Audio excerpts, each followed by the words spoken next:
ارے ارے رکیے، کہاں جا رہے ہیں آپ؟ میرے ساتھ چلیے، آپ کو ہڑپا کی سیر کرواتی ہوں۔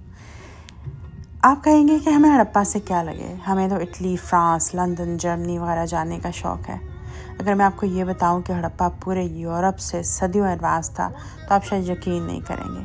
آپ چلیں تو صحیح، آپ کو چند تصاویر اور ویڈیوز ہڑپا کی دکھاتی ہوں اور کچھ ہلکا پھلکا ہسٹری کے بارے میں بھی بتاتی ہوں۔ ہڑپا کی تہذیب قریباً 2600 قبل مسیح پرانی ہے، جو انڈس ویلی کی تہذیبوں میں سے ایک تہذیب ہے۔ جب یورپ ابھی اسٹون ایج سے نکل کر برونز ایج میں داخل ہو رہا تھا تو ہڑپا کے لوگ ایک ماڈرن زندگی جی رہے تھے۔ یورپ کے لوگ جھونپڑیوں میں اور ہڑپا کے لوگ برک کے بنے بڑے گھروں میں رہتے تھے، جہاں پہ باقاعدہ سڑکوں کا بھی ایک سسٹم تھا اور ڈرینیج کا بھی ایک سسٹم تھا، اور حتیٰ کہ ٹوائلٹس بھی جو ہے وہ اس ڈرینیج سسٹم سے کنیکٹڈ تھیں۔ یورپ میں ابھی تحریر کا کوئی کانسیپٹ نہیں تھا، اور ہڑپا میں باقاعدہ تحریر کا ایک سسٹم تھا جو آج تک ایکسپرٹس ڈسائفر نہیں کر سکے۔ اور یورپ کے گاؤں میں صرف لوکل ٹریڈ تھا۔ ہڑپا کے لوگ کاروبار کے لیے میسوپوٹیمیا یعنی موجودہ عراق تک جاتے تھے۔ اب سوچئے کہ یہ فیکٹ جب آپ اپنے بچوں کو بتائیں گے تو ان کے اندر ایک خود شناسی کا ایک ایلیمنٹ پیدا ہوگا، یہ احساس پیدا ہوگا کہ مغربی تہذیب جو اپنے آپ کو اس وقت بہت برتر مانتی ہے اور ان کو احساس کمتری میں ڈال رہی ہے، وہ خود کتنا پیچھے تھی۔ اور ایک فیکٹ آپ کو یہ بھی بتاؤں کہ ہڑپا کے روئنس کو تباہ کرنے والے کون تھے؟ British colonisers. وہ کالونائزرز جنہوں نے اس قدیمی ہزاروں سال پرانی برکس کو ملتان کی ریل روڈ بنانے کے لیے استعمال کر چھوڑا۔ میرا ٹرپ بہت مختصر تھا، کیونکہ میری خواہش تھی کہ میں پورا دن یہاں گزارتی، اور ایکچولی یہ جگہ ایسی ہے کہ پورا دن یہاں گزارنے کی ضرورت ہے، لیکن میں یہ کر نہیں پائی۔ انشاءاللہ فیوچر میں ضرور کروں گی۔ یہاں پہ ایک اور بڑی انٹرسٹنگ چیز جو مجھے نظر آئی وہ تھی یہاں پہ ایک مزار جو ہے جس کے اندر ایک بہت بڑی ایک قبر بنا کے لوگ بیٹھے ہوئے ہیں۔ اب پاکستان کا کلچر، کچھ ہندو کلچر کا انفلوئنس اتنا زیادہ ہے کہ لوگ عجیب عجیب چیزوں کو ورشپ کرنا شروع ہو جاتے ہیں۔ اب ایک بہت بڑی قبر، 9 فٹ بڑی قبر ہے، وہ کہتے ہیں یہ بزرگ اتنے لمبے تھے یا کیا۔ اب واللہ عالم کہ یہ کن لوگوں کی قبریں ہیں، کیوں ہیں یہ، کیا اس میں ڈھیر سارے لوگ دفن ہیں یا یہ ایک شخص کی قبر ہے، ہم نہیں جانتے۔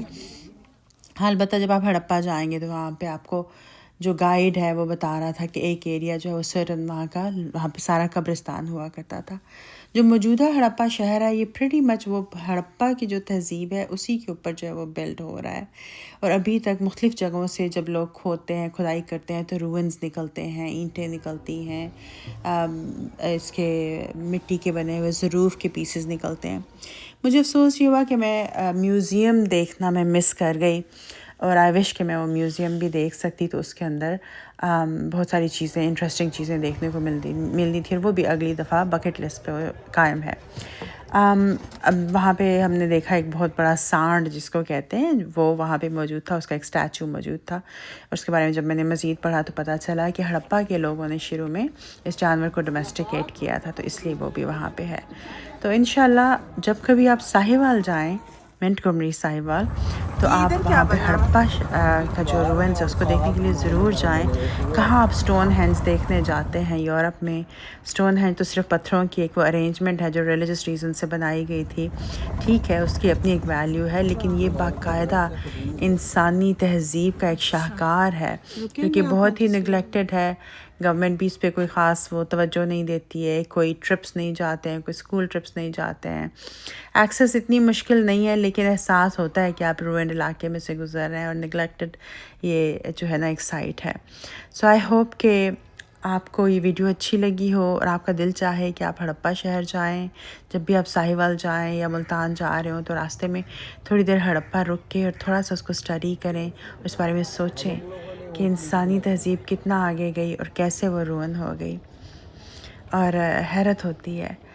کیا شاعر نے کہا ہے کہ زمیں کھا گئی آسماں کیسے کیسے، مٹے نامیوں کے نشاں کیسے کیسے، بدلتا ہے رنگ آسماں کیسے کیسے، کچھ اس طرح سے ہے۔ غلط بول گئی ہوں تو معاف کیجیے گا۔ ویڈیو اپلوڈ کرنے ہی والی تھی کہ خیال آیا تھوڑی اور ریسرچ کر لوں، تو دیکھا تو ایٹسی کے اوپر اور ای بے کے اوپر لوگوں نے ہڑپا کے آرٹیفیکٹس جو ہیں بیچنے کو لگائے ہوئے ہیں، کیونکہ نواز بردرز ہیں جو مجھے نظر آئے، and I was shock to see کہ یہ $200-300 کے عوض جو ہے اتنا قیمتی ٹریشر جو ہے یہ مارکیٹ میں پڑا ہوا ہے، لوگوں کے خریدنے کے لیے رکھا ہوا ہے، اور گورنمنٹ کا کوئی کنٹرول نہیں ہے ان چیزوں کے اوپر۔